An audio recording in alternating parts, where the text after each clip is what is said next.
অলৌকিক। আজকে তোমাদের যে গল্পটা বোঝাবো সেটা হচ্ছে অলৌকিক, করতাল দুগ্গল সেনের লেখা। এর অনুবাদ করেছে হচ্ছে অনিন্দ্য সৌরভ।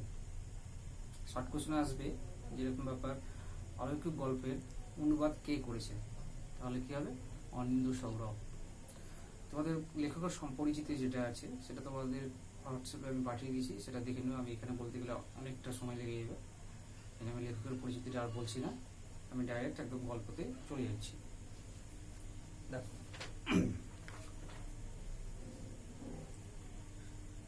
তারপর গুরু নানক ঘুরতে ঘুরতে এসে পৌঁছলেন হাসান আবদালের জঙ্গলে।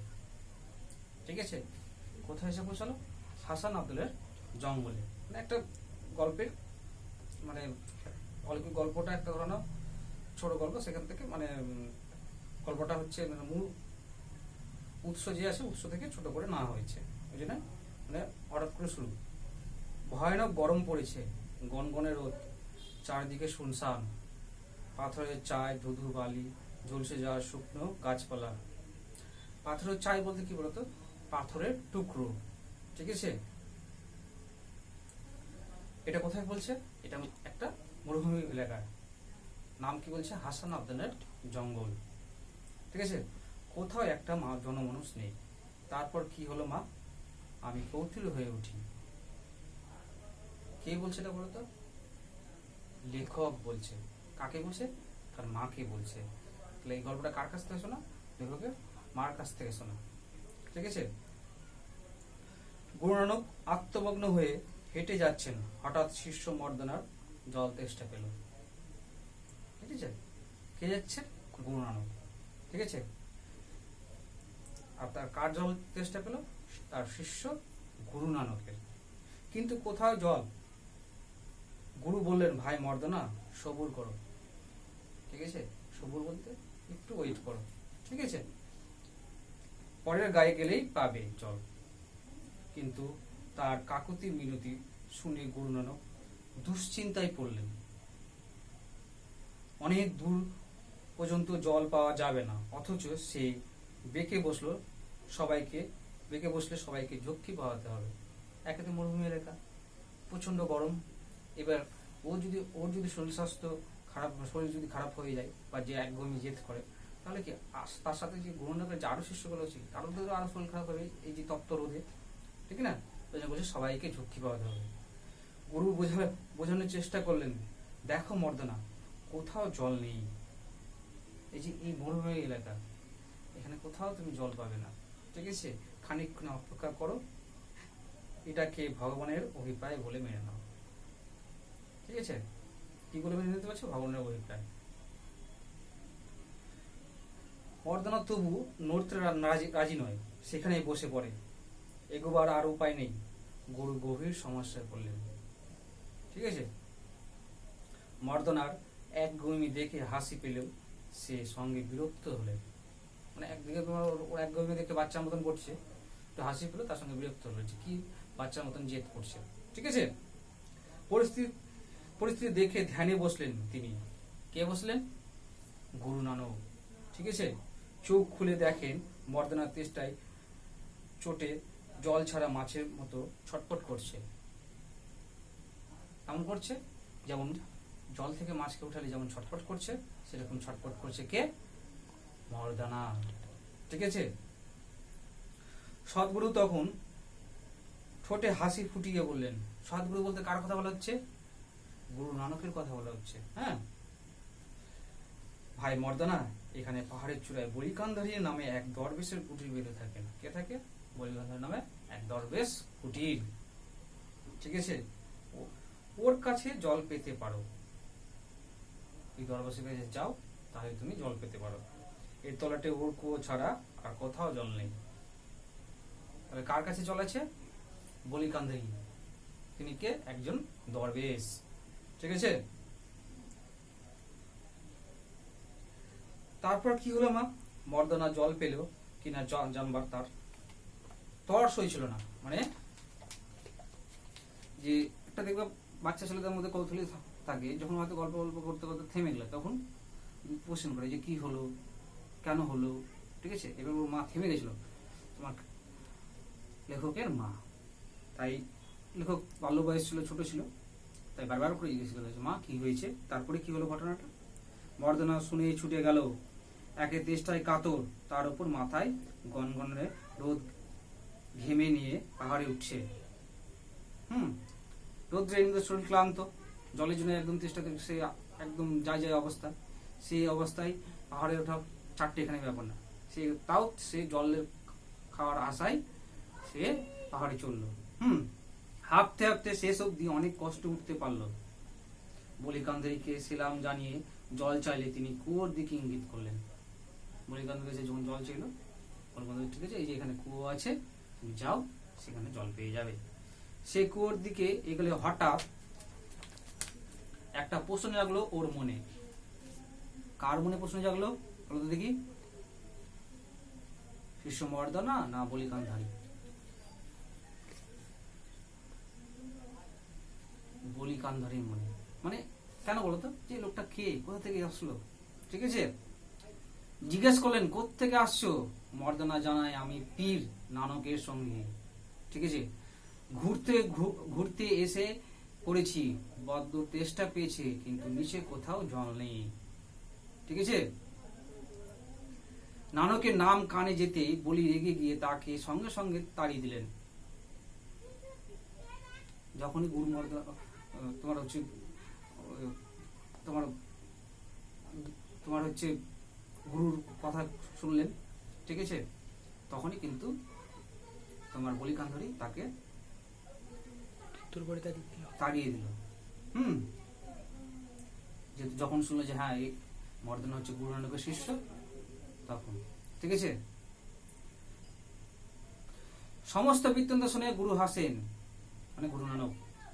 মর্দনা, তুমিও আর একবার যাও, বলছে কে?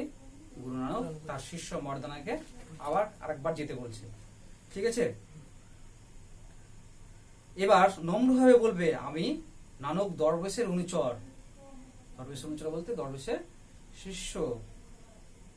তার ভয়ঙ্কর তেষ্টা পেয়েছে, অন্য কোথাও জল নেই। ক্ষোভে দুঃখে বিড়বিড় করতে করতে সে আবার গেল। একবার যে ঘুরে এসছে, আবার তাকে যেতে হচ্ছে, ঠিক আছে। মনের মধ্যে তার রাগ হয়েছে, তাই বিড়বিড় করতে করতে তোমার হচ্ছে আবার গেল। কিন্তু বলিকান্ধারী, আমি কাফিরের শিষ্যকে এক গন্ডুস জল দেব না বলে এবারও তাড়িয়ে দিল, ঠিক আছে। কে তাড়িয়ে দিল? বলিকান্ধারী। কাকে তাড়িয়ে দিল? মর্দনাকে। মর্দনা এবার যখন ফিরলো তখন রীতিমতো করুণ অবস্থা। দুবার গেছে, ঠিক আছে। এমনিতে জলের তেষ্টায় তার শরীর দুর্বল হয়ে গেছে তেষ্টাতে, ঠিক আছে। পরপর দুবার উঠেছে, কেমন অবস্থা হবে? এটা বলছে করুণ অবস্থা। গলা শুকিয়ে ফেটে যাচ্ছে, দর দর করে ঘামছে, বেশিক্ষণ বাঁচবে কিনা তার সন্দেহ। গুরু নানক সব শুনে মর্দনাকে জয় নিরঙ্কার বলে ওর কাছে আর একবার যেতে বললেন, ঠিক আছে। তাহলে কবার যাওয়া হলো? 3 বার, ঠিক আছে। আদেশ অমান্য করতে না পেরে সে ফের রওনা দিল। যেহেতু গুরু আদেশ করেছে, সেটা অমান্য করা যাবে না। যা অবস্থা, হয়তো পথে প্রাণটা বেরিয়ে যাবে, এতটাই শরীর তার ক্লান্ত হয়ে গেছে জল তেষ্টায়। 3 বারের বার চূড়োয় পৌঁছে মর্দনা ওর পায়ে লুটিয়ে পড়লো। ক্রুদ্ধ ফকির এরাও কাকতি মিনতি অগ্রাহ্য করলেন, মানে তার কথা মানলেন না। এত কাকতি, 3 বারে গিয়ে যে এত কাকতি মিনতি করলো, পায়ে লুটিয়ে পড়লো, তা বলিকান্ধারীর মন বললো না, তাকে তাড়িয়ে দিল। ওই নানক নিজেকে পীর বলে জাহির করে, অথচ চেলার জন্য সামান্য খাবার জল জোগাড় করতে পারে না। চেলা বলতে তার শিষ্যের জন্য, ঠিক আছে, এখানে চেলা বলেছে, ঠিক আছে। বলিকান্ধারী যথেচ্ছ গালাগাল করলেন। কাকে? মর্দনাকে বা গুরু নানককে। মর্দনা নেমে এসে গুরু নানকের পায়ে প্রায় মূর্ছিত হয়ে পড়লো। মূর্ছিত বলতে প্রায় অজ্ঞানের মতন, ঠিক আছে। পিঠে হাত বুলিয়ে সাহস জুগিয়ে উনি তাকে সামনের পাথরটা তুলতে বললেন। পাথর তোলায় তলা থেকে জলের ঝর্ণা বেরিয়ে এলো। একটা পাথরের পাথর টুকরো তুলতে বলে, যাও ওখান থেকে পাথরের একটা টুকরো তুলো, তুমি জল পেয়ে যাবে। যেমনি পাথর টুকরো তুললো, একদম জলের ঝর্ণা সেখান থেকে বেরিয়ে আসলো। দেখো, নিমেষে চারদিকে থই থই। ঠিক সেই সময় বলিকান্ধরী জলের দরকার হয়েছে। ঠিক আছে, কার জলের দরকার হয়েছে? বলিকান্ধরী। ঠিক আছে, দেখেন দেখেন কুয়ো একটুকু জল নাই। একটু আগেই দেখলো যে জল ভর্তি কুয়োতে, এখনই দেখছে জল নেই। হ্যাঁ, উনি রীতিমতো হতম্ব, মানে অবাক হয়ে গেছে। ওদিকে নিচে জলস্রোত দেখা দিয়েছে, নিচে আবার জলস্রোত বইছে। হ্যাঁ, বলিকান্দারি দেখলেন গুরু নানক দূরে বাবলা তলাতে অনুচর সহ বসে রয়েছেন তার শিষ্যদের নিয়ে। কে দেখলো? বলিকান্দারি। ক্ষিপ্ত হয়ে বলি পাথরের একখানা চাঙ্গর নিচে গুড়িয়ে দেয়। পাথরের চাঙ্গল, পাথর চাই, পাথরের বড় একটা টুকরো উপর থেকে নিচে ফেলে দেয়।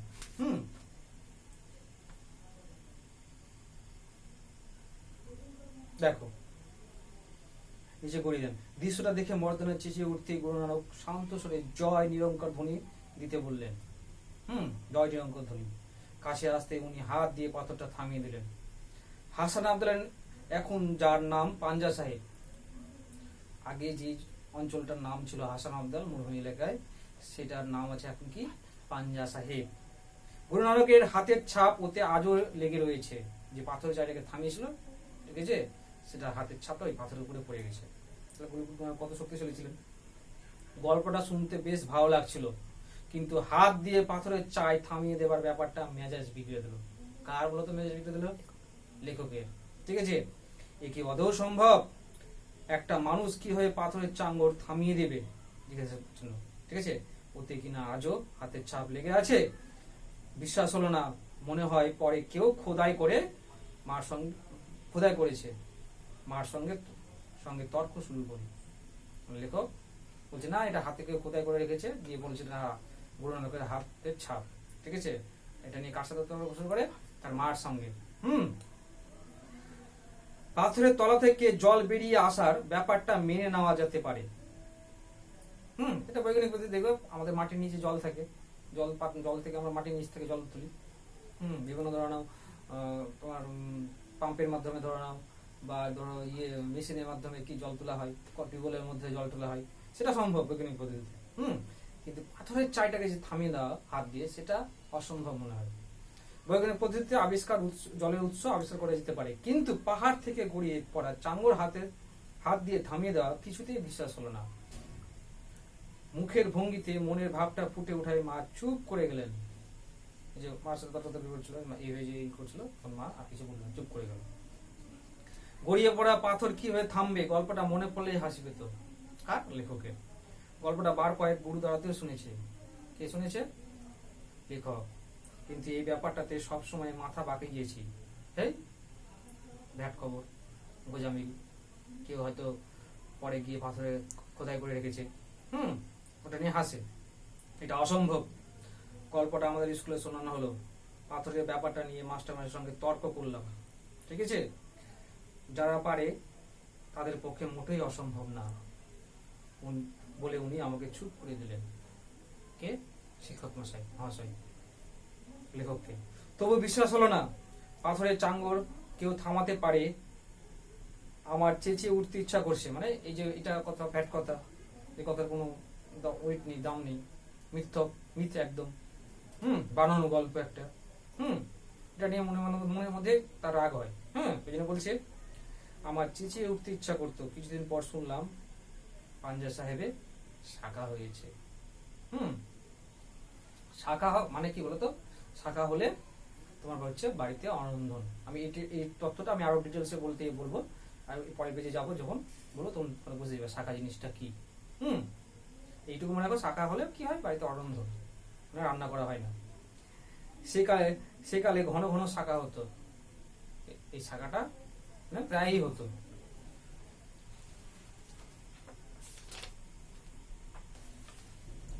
দেখো, শাখা হলে বুঝতে পারতাম বাড়িতে অরন্ধন, রাতে মেঝেতে শুতে হবে, তবে শাখা আসলে কি তা জানতাম না।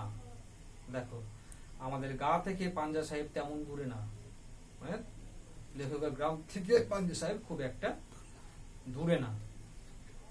দেখো, সরকার বলছে শাখার খবর পাওয়া মাত্র মা পাঞ্জা সাহেবের দিকে রওনা দিল। যখন শুনেছে যে শাখা হয়েছে, তখন ওই পাঞ্জা সাহেবের যে অঞ্চলটা আছে, জায়গাটা আছে, সেখানে রওনা দিল। সঙ্গে আমি আর আমার ছোট বোন। সারাটা পথ ধরে মা কেঁদেছিল। কে কেঁদেছিল? তার মা, লেখকের মা। শাখার ব্যাপারটা কি সারাক্ষণ ধরে তাই ভাবছি। পাঞ্জা সাহেবে পৌঁছে এক আশ্চর্যজনক ঘটনার কথা জানতে পারি। অবাক করা ঘটনা।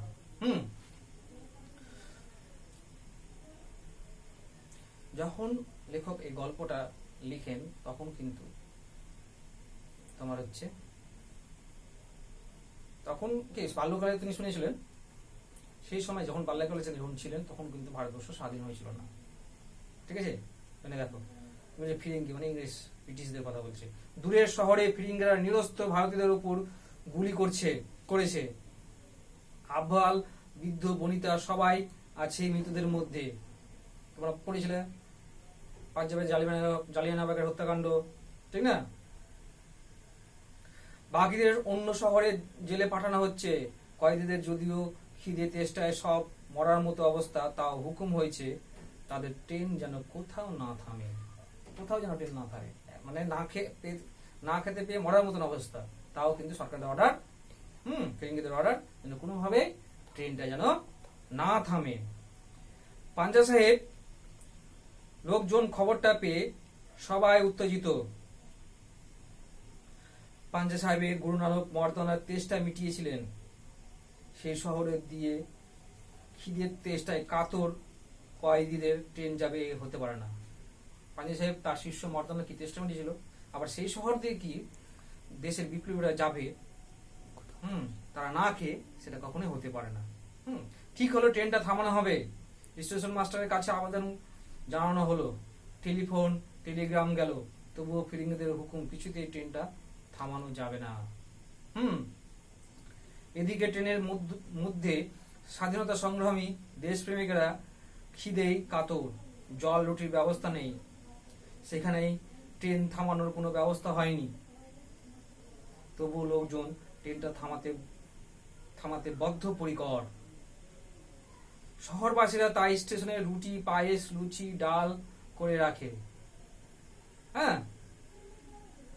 ওই বিপ্লবীদের বা দেশপ্রেমীদের জন্য, যাদের ধরে নিয়ে যাচ্ছিল, ঠিক আছে, তাদের জন্য খাবার তৈরি করে রাখে। কিন্তু ট্রেনটা ঝড়ের বেগে স্টেশনে পেরিয়ে যাবে, কি করা যায়? মায়ের বান্ধবী আদরের সমস্ত ঘটনাটা শোনালেন। রেল লাইনে আমার ছেলেপুলের বাবা ও তারপর ওর সঙ্গীরা শুয়ে পড়লেন।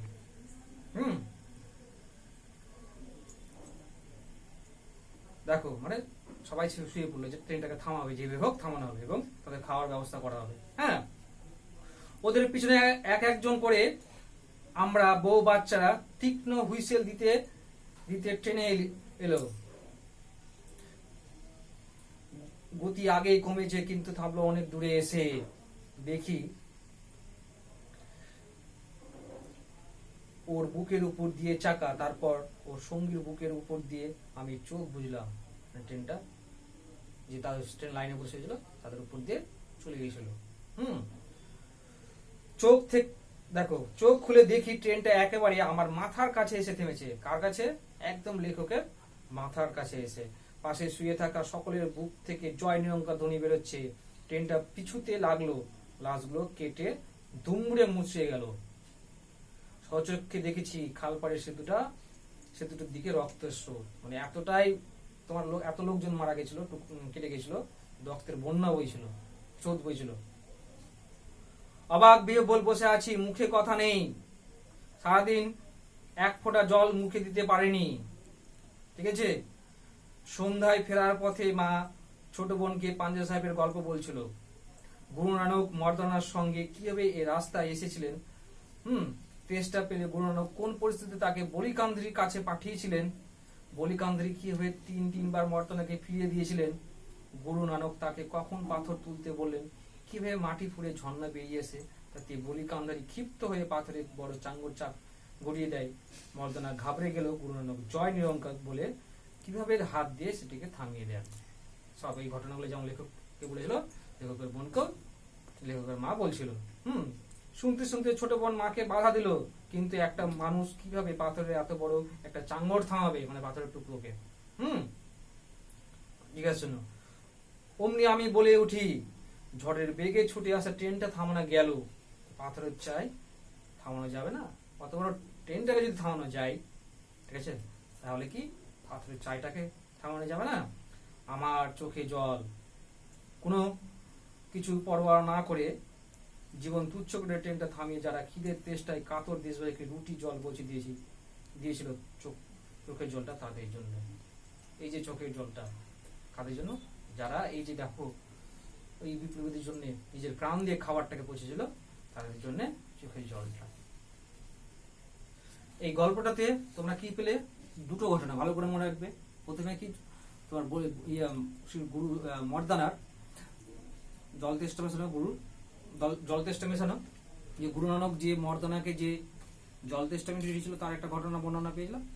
আর একটা পেলা হচ্ছে পাঞ্জা সাহেবের ঘটনা, ট্রেনটাকে কিভাবে থামানো। দুটো ঘটনা আছে, খুব সহজ গল্প। যদি দুবার ভালো করে মন দিয়ে পড়ো তো যে কোনো নোট এমনি লিখতে পারবে। যতগুলো গল্প আছে তার মধ্যে সবচেয়ে সহজ যদি গল্প হয় এই অলৌকিক গল্প। দুটো ঘটনা এখনই তোমাদের যদি মন দিয়ে শোনো, এখনই তোমাদের মুখস্থ দিবে। ভালো করে এই ভিডিওটা দেখবে, একদম সহজ, বুঝতে পারলে তো? আর করো।